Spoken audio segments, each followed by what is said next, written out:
Me llamaron carga y me dejaron con una bolsa de ropa en la puerta de la casa que yo mismo levanté ladrillo por ladrillo, así sin más, como quien se saca de encima algo que le estorba.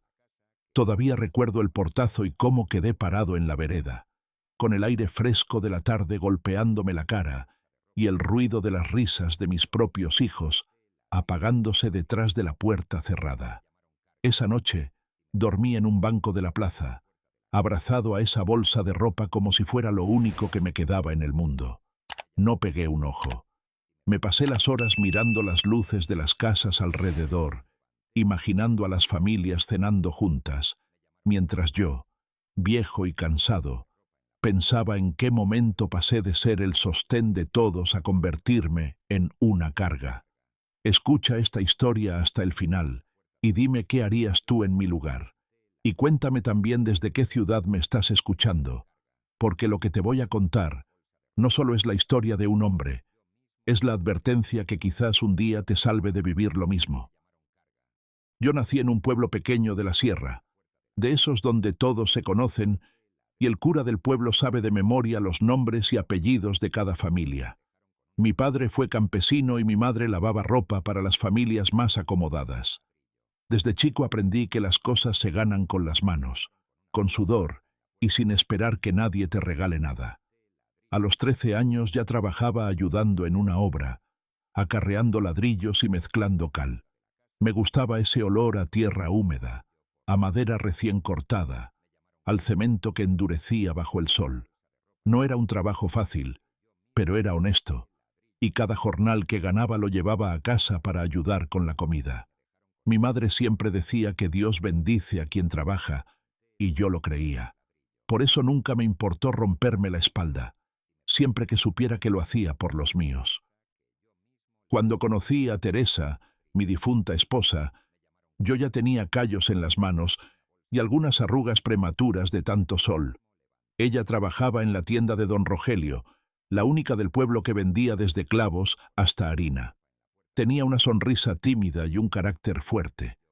Nos casamos jóvenes, con una boda sencilla en la parroquia, fiesta en el patio de la casa de mis padres, música de guitarra y tambores que tocaron mis primos. No teníamos nada, pero lo teníamos todo: las ganas de levantar un hogar propio y la ilusión de criar una familia unida. Con Teresa soñamos con una casa de paredes firmes y techo seguro, algo que fuera nuestro y que nadie pudiera quitarnos. Durante años trabajé de albañil en el pueblo y en los alrededores. A veces me tocaba ir a obras en ciudades cercanas y pasar semanas fuera, durmiendo en colchones viejos, comiendo frijoles recalentados, pero siempre regresaba con algo de dinero para seguir avanzando en nuestro sueño. Compramos un terreno en las afueras del pueblo, donde la tierra todavía olía a campo, y poco a poco fui levantando nuestra casa. Primero un cuarto, luego otro, después la cocina y un baño que yo mismo azulejé. Teresa me alcanzaba el mate mientras yo trabajaba los domingos, y nuestros hijos, primero Martín y luego Clara, jugaban alrededor, llenando el aire de risas y polvo. Esa casa se convirtió en el centro de nuestra vida. Ahí celebramos cumpleaños con pastel casero y velas que a veces se apagaban antes de tiempo por el viento. Ahí recibimos a los vecinos para compartir un guiso los domingos después de misa. Ahí velamos a mi madre cuando partió, rodeados de rezos y cantos. Todo lo que éramos como familia estaba en esas paredes. Mis hijos crecieron viéndome trabajar desde antes del amanecer hasta que las estrellas salían, y yo creí que eso les enseñaría a valorar el esfuerzo y a respetar lo que uno construye con sus propias manos. Pero el tiempo cambia muchas cosas, y no siempre para bien. Teresa se enfermó cuando Clara estaba por terminar la secundaria. Fueron años duros, de médicos y remedios que costaban más de lo que ganaba. Mis hijos ayudaban a ratos, pero la verdad es que la mayor parte del cuidado recayó en mí. La cuidé hasta su último aliento, sentado a su lado, hablándole al oído para que no sintiera miedo. Después de que ella se fue, la casa se volvió un lugar demasiado grande y silencioso, pero seguía siendo mi refugio. Creí que ahí terminaría mis días, rodeado de recuerdos y quizá, con suerte, de las visitas de mis hijos y de algún nieto que viniera a correr por el patio. Al principio, Martín y Clara venían seguido, sobre todo los domingos.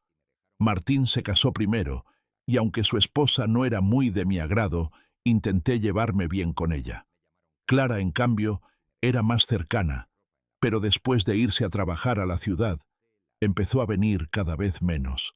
Los domingos se convirtieron en llamadas rápidas, luego en mensajes, y finalmente en silencios que se alargaban semanas.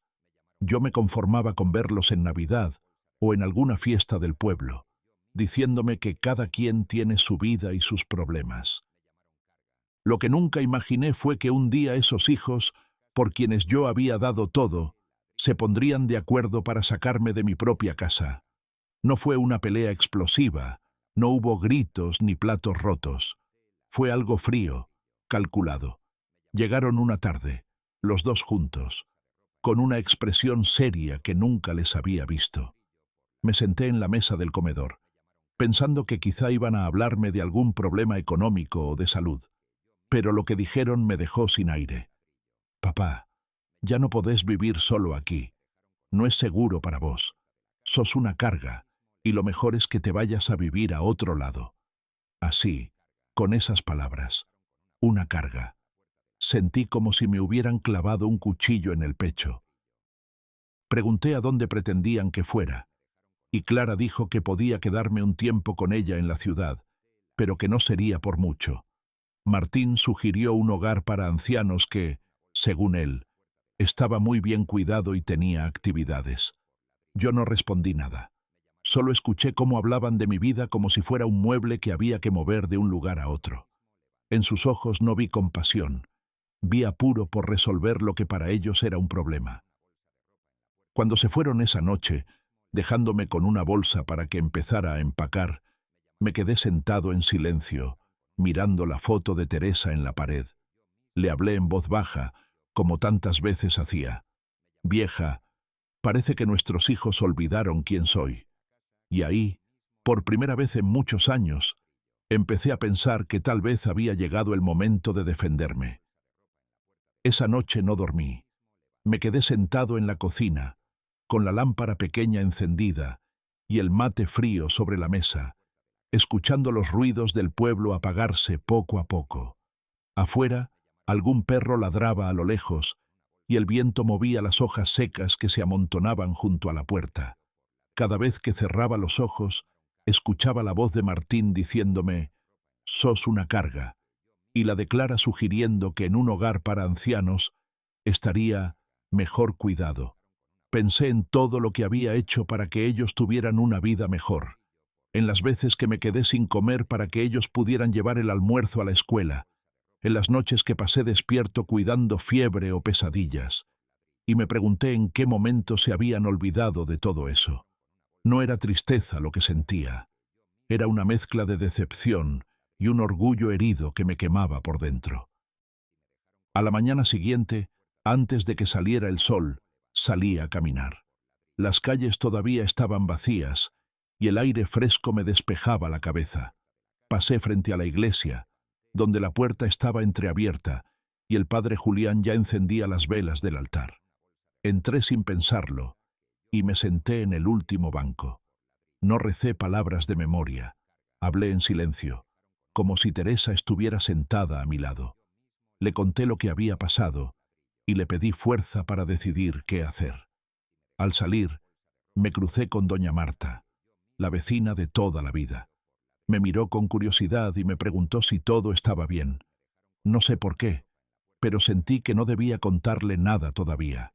Le dije que sí, que solo estaba madrugando para hacer unos mandados, y seguí mi camino. Volví a casa y miré cada rincón como si fuera la última vez. El patio donde había plantado el limonero que todavía daba fruto, la galería que construí un verano entero bajo el sol, las paredes que pinté con mis hijos cuando eran chicos. Todo tenía mi marca, cada ladrillo, cada clavo. Y ahora pretendían que yo lo dejara así, sin más, para irme a vivir quién sabe dónde. Me serví un café y me senté en la mesa con un cuaderno viejo que guardaba en un cajón. Empecé a anotar todo lo que recordaba sobre la casa. Cuando la compré, las mejoras que le hice, los gastos que tuve. No sabía exactamente para qué, pero algo dentro de mí me decía que iba a necesitar esa información. Durante los días siguientes, Martín y Clara comenzaron a insistir. Venían juntos o por separado, siempre con un tono amable, pero con la misma idea. Martín traía folletos del hogar para ancianos, con fotos de jardines y habitaciones que parecían de hotel. Clara me hablaba de la tranquilidad que tendría sin tener que preocuparme por el mantenimiento de la casa. Yo escuchaba, asentía de vez en cuando, pero por dentro ya estaba tomando una decisión. No me iría sin pelear. No me refería a gritar o armar escándalos, sino a algo más profundo. No estaba dispuesto a que me trataran como un objeto que se mueve de un lado a otro. Una tarde, mientras revisaba papeles en la cómoda del dormitorio, encontré la carpeta donde guardaba la escritura de la casa. Hacía años que no la miraba. La tomé y me senté a leer cada página, cada sello. Y ahí, entre las cláusulas que había firmado junto con el escribano, vi algo que no recordaba: el derecho de uso vitalicio a mi favor. Un derecho que me permitía vivir en esa casa mientras yo viviera, sin que nadie pudiera obligarme a irme. Sentí un escalofrío, como si de golpe la sangre me circulara con más fuerza. No entendía por qué no lo había recordado antes, pero ahora lo tenía claro. Esa era mi carta más fuerte. Esa noche, después de cenar, llamé por teléfono a un viejo amigo, Ernesto, que trabajaba como ayudante de abogado en la ciudad. Le conté lo básico y me pidió que fuera al día siguiente con todos los papeles. No quise dar demasiados detalles por teléfono, pero él entendió que era algo serio. Colgué y me quedé un largo rato mirando por la ventana, viendo cómo la luna iluminaba el patio. Pensé en lo que me esperaba: enfrentar a mis propios hijos, sostener mi lugar con la ley de mi lado. Y aunque dolía, algo en mi interior empezaba a sentir una fuerza que hacía mucho no sentía, como cuando, de joven, levantaba paredes sin ayuda y al final del día podía ver lo que había construido con mis propias manos. Me acosté tarde, pero por primera vez en muchos días dormí profundamente. Soñé que Teresa me sonreía desde la puerta de la casa, con el mate en la mano, diciéndome: «No dejes que te quiten lo que es tuyo». A la mañana siguiente me puse la ropa buena, esa que solo usaba para ir a misa los domingos o a algún velorio, y tomé el colectivo temprano hacia la ciudad. Llevaba la carpeta con la escritura, algunos recibos viejos, fotos de la casa en distintas épocas y hasta un par de cartas que Teresa y yo habíamos firmado cuando compramos el terreno. El viaje fue largo, casi una hora, pero me vino bien para pensar en lo que iba a decir. No quería llegar con un discurso enredado ni con dudas. Quería mostrarme firme, aunque por dentro me temblara todo. Cuando llegué a la oficina donde trabajaba Ernesto, me recibió con un abrazo de esos que no se ven mucho entre hombres, pero que dicen más que 1000 palabras. Me ofreció un café y se sentó frente a mí, con esa mirada atenta de quien sabe escuchar.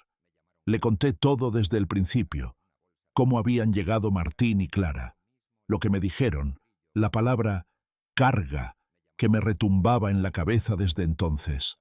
Ernesto no interrumpió ni una vez.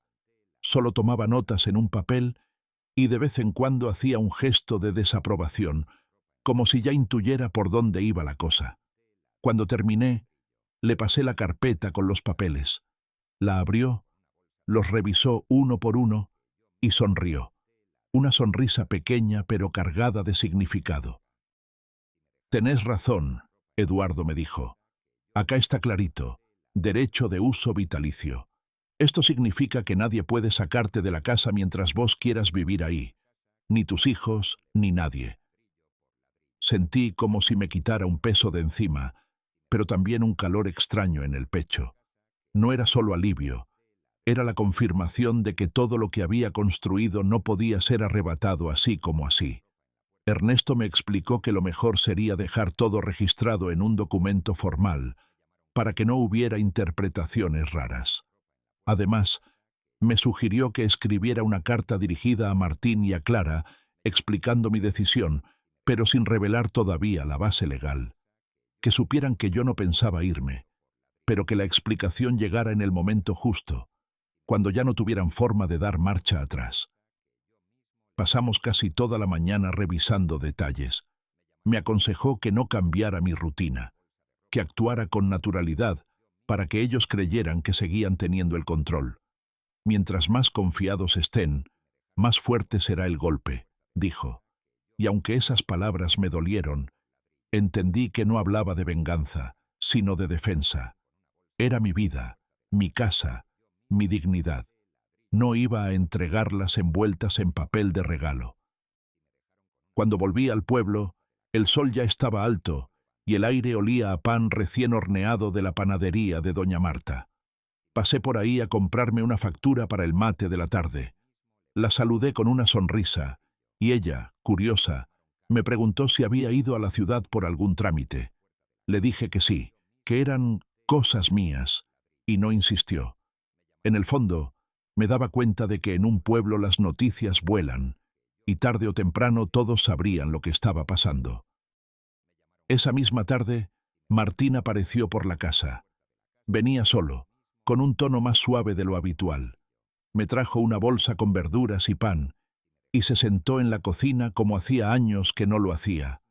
Me habló de sus hijos, de cómo estaba complicado el trabajo, de cosas simples, como si nada hubiera pasado. Yo lo escuché, respondí con calma, pero no le di pie a tocar el tema de mi partida. Tenía que dejarlo creer que todo seguía igual, aunque por dentro yo ya estuviera levantando un muro invisible que no podrían derribar. Esa noche, mientras regaba el limonero del patio, pensé en lo curioso que era sentir de nuevo esa energía de cuando uno tiene un plan. No era la fuerza física de mis años mozos, sino algo distinto, la convicción de que no estaba vencido. Sentía que cada día que pasaba me acercaba un poco más al momento de poner las cartas sobre la mesa, y cuando llegara ese día, mis hijos iban a entender que este viejo todavía sabía defender lo suyo. Los días siguientes fueron una mezcla rara de calma y tensión, como cuando en el cielo se juntan nubes oscuras pero todavía no cae la tormenta. Yo seguía con mi rutina. Me levantaba temprano, barría la vereda, regaba el limonero, preparaba mi mate y me sentaba a leer el diario viejo que me traía don Luis, el quiosquero. Por fuera, parecía el mismo de siempre, pero por dentro, cada gesto estaba calculado. No quería que Martín ni Clara sospecharan que yo ya sabía de mi derecho sobre la casa.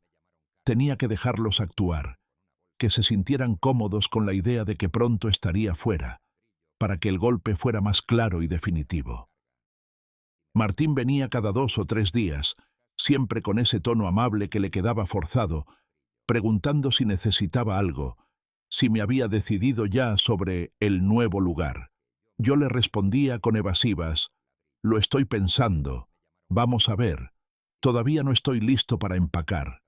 Clara, en cambio, mandaba mensajes desde la ciudad, preguntando si había visitado el hogar para ancianos que me había recomendado. Le decía que no, que todavía no, y ella contestaba con frases cortas, como si no quisiera gastar tiempo en convencerme por teléfono. Una tarde de domingo, mientras yo cebaba mate en la galería, vi a lo lejos cómo llegaban los dos juntos. Venían serios, con una carpeta en la mano. Me saludaron, se sentaron, y después de intercambiar un par de frases de compromiso, Martín abrió la carpeta y empezó a hablar. Habían encontrado el lugar perfecto, un hogar grande, con habitaciones luminosas, jardín, enfermeras y hasta capilla. Me mostraron fotos impresas, folletos con letras grandes y sonrisas exageradas en las caras de los ancianos. Clara tomó la palabra y dijo que ya habían hablado con la administración, que podían reservarme una habitación para dentro de un mes. Todo sonaba como si estuvieran organizando un viaje de vacaciones, pero lo que en realidad estaban haciendo era planear cómo sacarme de mi casa. Yo escuchaba sin interrumpir, como si estuviera interesado, y hasta les hice un par de preguntas. ¿Cuánto costaba? ¿Qué incluía? ¿Si podía llevar mis muebles? Martín, con voz tranquila, dijo que lo ideal era que me llevara lo justo y necesario, que en el hogar tenían de todo y no iba a necesitar esas cosas viejas que tenía aquí. Esa frase me ardió, pero no lo dejé ver. Solo asentí despacio, como quien lo está considerando seriamente. Cuando se fueron, me quedé sentado en silencio, mirando el portón cerrarse. El sol caía y el patio estaba cubierto por una luz anaranjada que me recordó otros tiempos, cuando Teresa salía con un delantal lleno de harina y los chicos corrían alrededor del limonero. En esos recuerdos no había lugar para la palabra carga.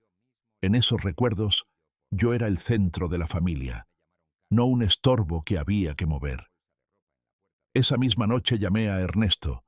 Le conté que mis hijos ya estaban avanzando con su plan y que incluso tenían fecha para sacarme. Él me dijo que era el momento de empezar a preparar la respuesta final. Quedamos en que, cuando ellos volvieran con una propuesta concreta para la mudanza, yo les dejaría ver que aceptaba, pero sin decirles nada más. Y que entonces, justo antes de que intentaran actuar, recibirían la notificación formal. Ernesto se encargaría de redactarla para que no quedara ninguna duda. Yo tenía derecho legal a vivir en mi casa mientras respirara, y cualquier intento de sacarme sería ilegal. Colgué el teléfono y me quedé mirando la casa en penumbras. Conocía cada sombra, cada grieta, cada rincón. Era como un viejo compañero de batalla que había resistido conmigo todas las tormentas. No iba a permitir que me lo arrebataran. Y aunque todavía faltaba el momento de la confrontación, ya sentía en el pecho la firmeza de saber que la última palabra la iba a tener yo. La semana siguiente, todo pareció acelerarse. Martín llegó un martes por la tarde, sin avisar, con esa manera de abrir el portón, como si aún fuera el chico que venía corriendo de la escuela. Pero ya no traía la cara amable de los últimos días. Venía decidido, casi apurado. Dijo que había pasado por casualidad, pero en cuanto entró, empezó a mirar alrededor, a señalar cosas, como midiendo qué muebles podría llevarse. Comentó que la mesa del comedor quedaría bien en su casa y que el viejo armario de madera, ese que yo mismo fabriqué, podría ser útil para guardar las cosas de sus hijos. Yo lo escuchaba en silencio, apretando el mate entre las manos, dejando que hablara. No sabía que cada palabra suya era como clavar un clavo más en el ataúd de su propio plan. Al día siguiente fue el turno de Clara. Llegó desde la ciudad con una maleta pequeña y la puso sobre la mesa sin preguntar. «Podés ir guardando tu ropa, papá. Así después no tenemos que hacerlo a las apuradas». Lo dijo con esa voz fría que a veces usaba cuando era adolescente y quería que las cosas se hicieran a su manera. Intenté mirarla a los ojos, pero evitaba mi mirada. Le pregunté si estaba segura de que esto era lo mejor. Me respondió que sí, que yo estaría más cuidado, que no tendría que preocuparme por nada. «Papá, ya no sos joven, tenés que aceptarlo». Esa frase me quedó dando vueltas, como si envejecer fuera un pecado que había que esconder en un rincón. Esa noche me senté en la mesa de la cocina, con la luz amarilla iluminando la carpeta que Ernesto me había dejado lista. Ahí estaba todo. Mi derecho de uso vitalicio, las firmas, los sellos, las copias. Lo leí una vez más, no porque dudara, sino porque quería grabar cada palabra en mi memoria. No era solo un documento legal, era mi escudo. Sentí un alivio profundo, pero también una pena honda, porque sabía que ese papel iba a marcar una línea que ya no se podría borrar entre mis hijos y yo. El sábado, Martín y Clara llegaron juntos. Se notaba que habían hablado antes, porque venían coordinados, con un plan claro.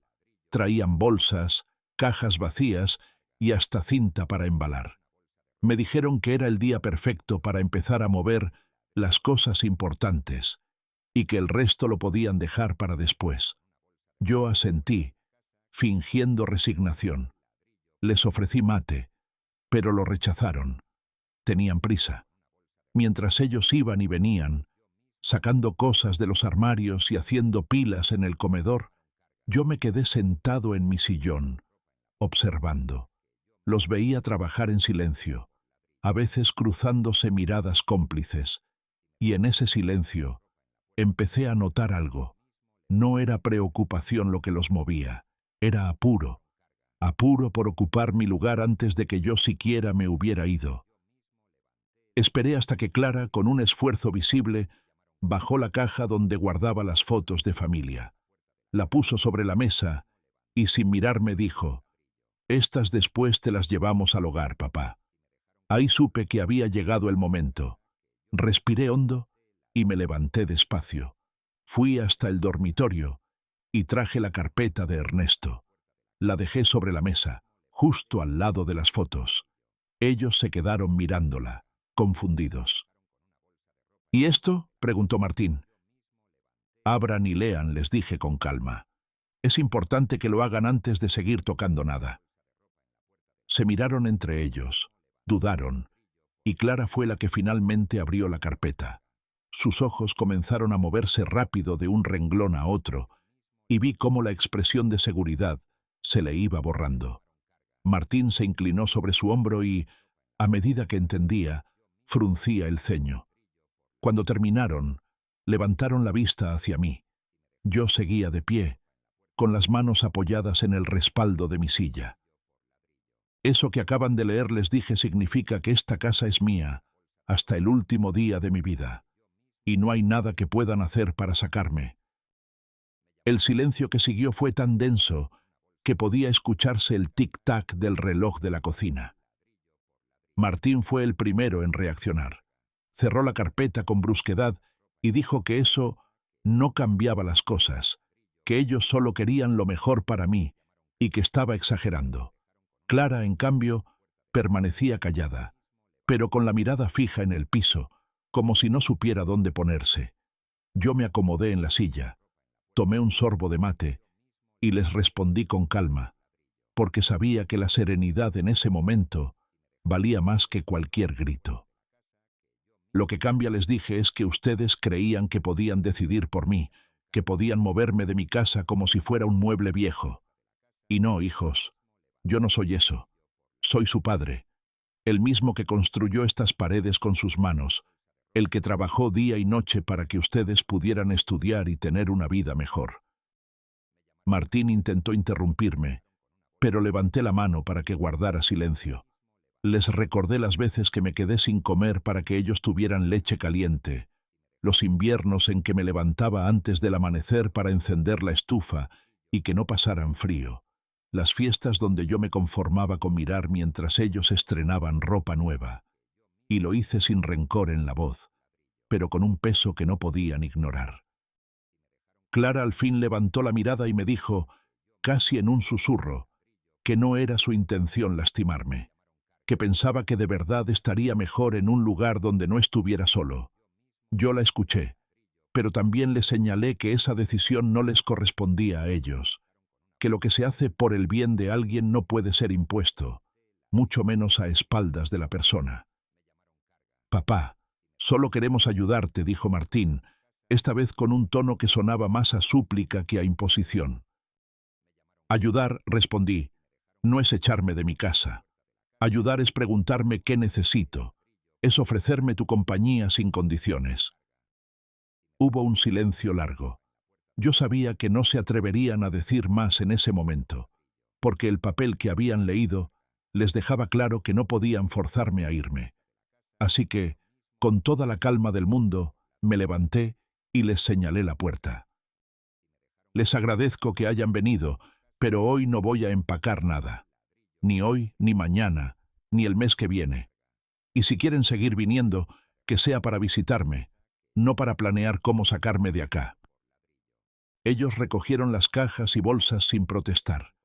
El ambiente estaba tan pesado que hasta el viejo reloj del comedor parecía latir más lento. Martín abrió el portón y antes de salir me miró de reojo, con un gesto que no supe si era de enojo o de vergüenza. Clara apenas me dijo un «Chao, papá», y subió al auto. Cuando el ruido del motor se perdió calle abajo, me quedé solo en la galería, mirando cómo el viento movía las hojas del limonero. No sentía alegría, pero sí una extraña paz. Había defendido mi lugar, y no con gritos ni empujones, sino con la verdad y la ley. Sin embargo, en el fondo sabía que aquello no era el final. Conociendo a mis hijos, volverían a intentarlo de alguna manera, y yo tendría que estar preparado para cualquier cosa. Esa noche, antes de dormir, abrí la carpeta una vez más y la guardé en un lugar seguro, distinto al de siempre.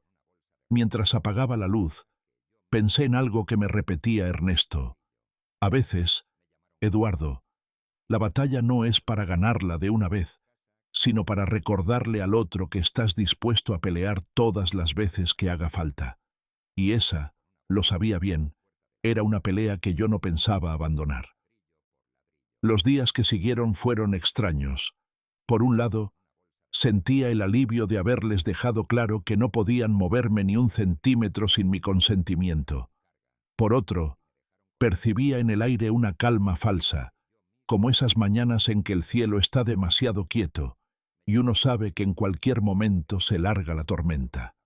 Martín no apareció por la casa en casi una semana, y Clara me mandaba mensajes cortos, casi formales, preguntando cómo estaba, pero sin mencionar nunca lo ocurrido. Yo respondía con la misma frialdad. Bien, gracias. Nada más. En el pueblo los rumores empezaban a correr. Doña Marta, la panadera, me miraba con curiosidad cada vez que pasaba, y un día, mientras me envolvía unas facturas, se animó a preguntar: «¿Es cierto que te ibas de la casa?». Yo sonreí y le dije que no, que seguiría aquí hasta que Dios quisiera. No quise entrar en detalles, pero me di cuenta de que la noticia ya había empezado a circular, y que mis hijos, al ver frustrado su plan, seguramente buscarían otra forma de convencerme, o de presionarme. Una tarde, mientras regaba el limonero, vi a Martín estacionar el coche frente al portón. Venía solo, con una expresión seria. Se bajó despacio y caminó hacia mí, sin saludar de inmediato. Se quedó parado a 1 metro, como midiendo las palabras. «Papá, no quiero pelear», dijo al fin, «pero tampoco podemos seguir así, sin hablarnos». Me quedé en silencio unos segundos. Sabía que no venía por reconciliación pura. Su tono arrastraba algo más. Lo invité a pasar y nos sentamos en la cocina. Preparé mate, como siempre, y lo dejé empezar. «Clara y yo solo queremos que estés bien», repitió. «Pero ahora que sabemos lo del papel, bueno, nos sentimos como si nos hubieras escondido algo importante». Solté una risa breve, sin alegría. «¿Importante para quién, Martín?», le respondí. «Ese derecho es mío, y nunca pensé que tendría que usarlo contra ustedes. No es algo que uno se sienta orgulloso de guardar, créeme». Se removió incómodo en la silla. Me habló de lo difícil que estaba todo, de que mantener una casa es un gasto, de que quizá no entendía la carga que podía representar, y ahí lo interrumpí. «Vos usaste esa palabra, carga. El día que lo dijiste, algo se rompió, hijo. Y no porque sea una palabra fea, sino porque salió de tu boca, la de un hombre al que crié para que nunca tratara a nadie así, menos a su propio padre». Se quedó callado. Lo miré fijo, sin dureza, pero sin suavizar la verdad. «Si lo que te preocupa es mi bienestar, no lo demostrás queriendo sacarme de mi casa. Y si lo que te preocupa son los gastos, no voy a pedirte ni un peso. Yo me arreglo solo, como siempre lo hice». Martín suspiró, como quien ve que la puerta que intenta abrir está cerrada con llave. Terminamos el mate en silencio, y se fue sin prometer volver pronto. Desde la ventana lo vi subir al auto y quedarse un momento con las manos en el volante, mirando fijo hacia adelante, antes de arrancar. Esa noche, mientras me servía un guiso que había preparado al mediodía, supe que esto apenas empezaba. La distancia entre nosotros se había hecho más grande, pero yo estaba dispuesto a mantenerme firme. Ya no se trataba solo de la casa, era mi derecho a vivir con dignidad, mi lugar en el mundo. Y eso no estaba en venta, ni aunque viniera de la mano de mis propios hijos. Pasaron unos días de silencio absoluto. Ni llamadas, ni mensajes, ni visitas. Era como si Martín y Clara hubieran decidido dejarme enfriar, esperando que la soledad hiciera su trabajo, y yo, por aburrimiento o cansancio, terminara aceptando su propuesta. Pero lo que ellos no sabían era que yo llevaba años acostumbrado a estar solo. La soledad no me asusta. Lo que me asusta es perder mi lugar, mi historia, mi techo. Aproveché ese tiempo para poner en orden la casa. Revisé el techo, arreglé una gotera vieja en el galpón, pinté el portón que llevaba tiempo oxidándose en las bisagras. No era solo mantenimiento. Era mi manera de recordarme que este lugar seguía siendo mío y que lo iba a cuidar como siempre lo hice. Mientras trabajaba, me encontraba hablando solo, o mejor dicho, hablando con Teresa, como si estuviera parada ahí, observándome. «Vieja, todavía me queda fuerza en las manos», le decía mientras lijaba una puerta. Y me parecía escucharla responderme con esa sonrisa tranquila que tenía cuando algo la llenaba de orgullo.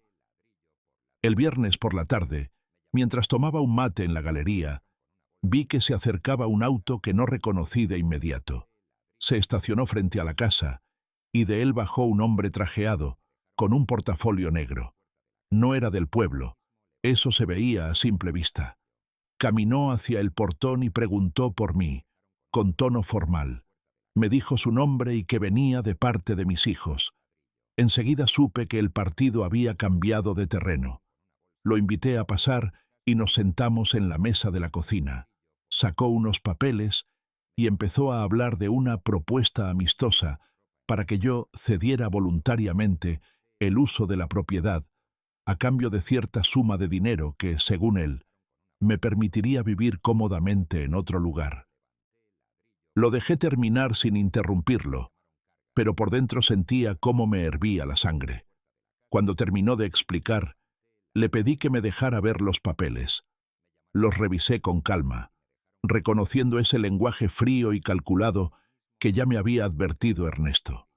Le devolví la carpeta y le dije que agradecía la visita, pero que no firmaría nada. El hombre insistió, diciendo que era una oportunidad y que, de no aceptarla, mis hijos tendrían que buscar otras vías. Ahí lo miré fijo y le contesté con voz baja, pero firme. Dígales a mis hijos que las únicas vías que tienen terminan en esta puerta y que mientras yo respire, no pienso cruzarla para irme.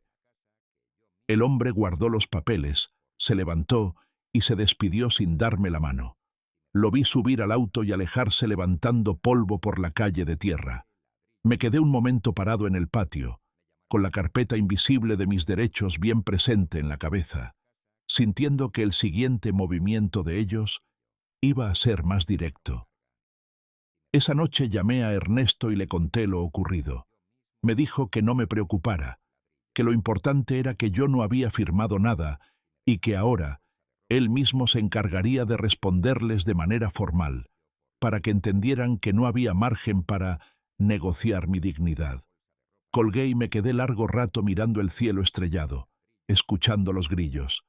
Y ahí, en esa calma, me prometí que por mucho que insistieran, yo no solo iba a defender mi casa, iba a defender mi nombre y mi historia, aunque me quedara completamente solo en el intento.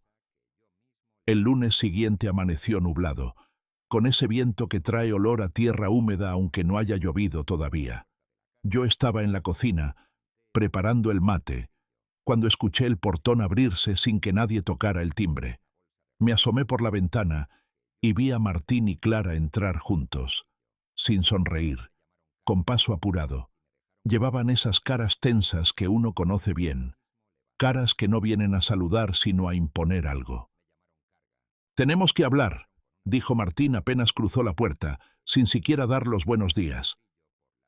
Siéntense, les respondí, señalando las sillas de la mesa. El mate está recién hecho. Clara no se sentó. Se quedó de pie, cruzada de brazos, como si quisiera que la conversación terminara antes de empezar. Martín, en cambio, se dejó caer en la silla y sacó de una carpeta el mismo papel que había traído aquel hombre trajeado días atrás. Lo empujó hacia mí, sin mirarme a los ojos. «Papá, no podemos seguir así. Acepta la oferta. Te va a convenir y todos vamos a estar más tranquilos». Tomé el papel, lo miré apenas y lo dejé a un lado. «La oferta ya la escuché», le dije, y ya di mi respuesta, Number. Clara soltó un suspiro fuerte, como si quisiera que yo entendiera lo terco que estaba siendo. «Papá, ¿qué ganas con esto?», preguntó. «La casa igual va a quedar para nosotros algún día». Ahí me quedé mirándola fijo, y creo que ese silencio le pesó más que cualquier palabra.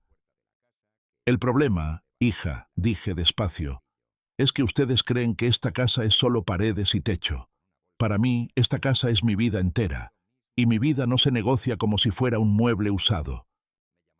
Martín intentó suavizar el tono. Habló de lo difícil que estaba mantener una casa, de los gastos, de que me convenía asegurarme el futuro. Entonces me incliné hacia adelante y sin levantar la voz les dije: «Mi futuro está aquí, y si piensan que voy a venderlo por un poco de plata o por la comodidad de ustedes, es que no me conocen en absoluto». Clara abrió la boca para responder, pero Martín la interrumpió. «Papá, no queremos pelear», dijo, «pero si no aceptas vamos a tener que tomar medidas». Sonreí apenas, con esa calma que aprendí en los años duros de obra, cuando la paciencia era la única herramienta para que todo saliera bien. «Toma las medidas que quieras, hijo, pero antes de que lo intentes, habla con tu abogado y decile que revise bien lo que firmamos cuando compré esta casa». Se quedaron en silencio, y pude ver en sus caras que entendían perfectamente a qué me refería. No dije más. Me levanté, serví otro mate y se los puse en la mesa, aunque ya no lo aceptaron.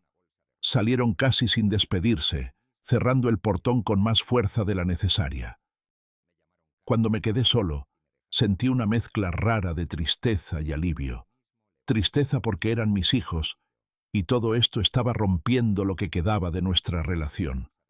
Alivio, porque sabía que, aunque viniera una tormenta más fuerte, tenía dónde guarecerme, y no solo por las paredes de esta casa, sino porque ya no estaba dispuesto a ceder ni un centímetro de lo que me pertenece por derecho y por historia.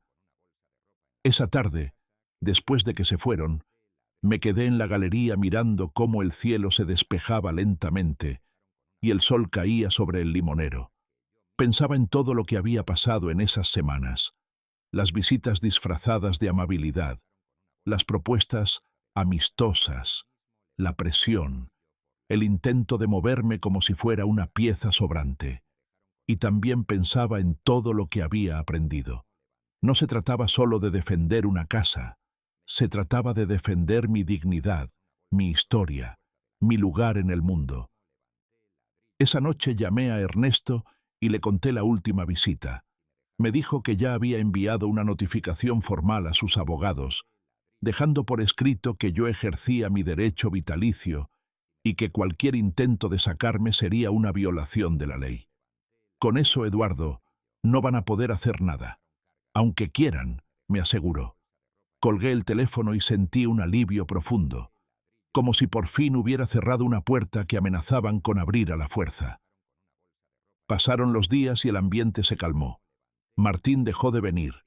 Clara apenas mandaba mensajes cortos, y yo empecé a recuperar mi rutina. Cada mañana me levantaba temprano, abría las ventanas para dejar entrar el aire fresco, regaba las plantas y preparaba el mate.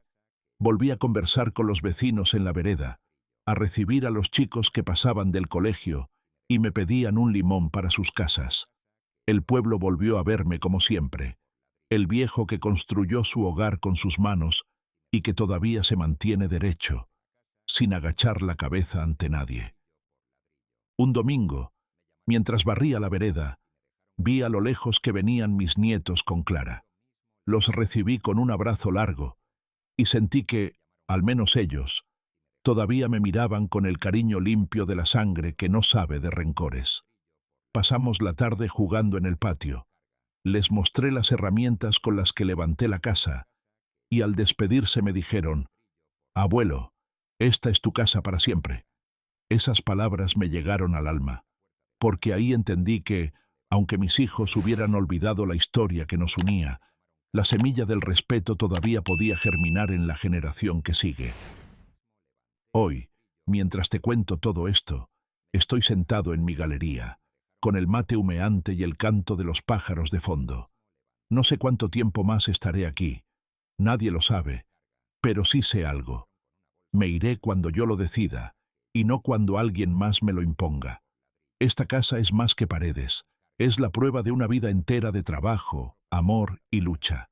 Y eso, amigo, no tiene precio ni fecha de vencimiento. Si llegaste hasta el final de esta historia, quiero pedirte algo. Escríbeme en los comentarios desde qué ciudad me estás escuchando.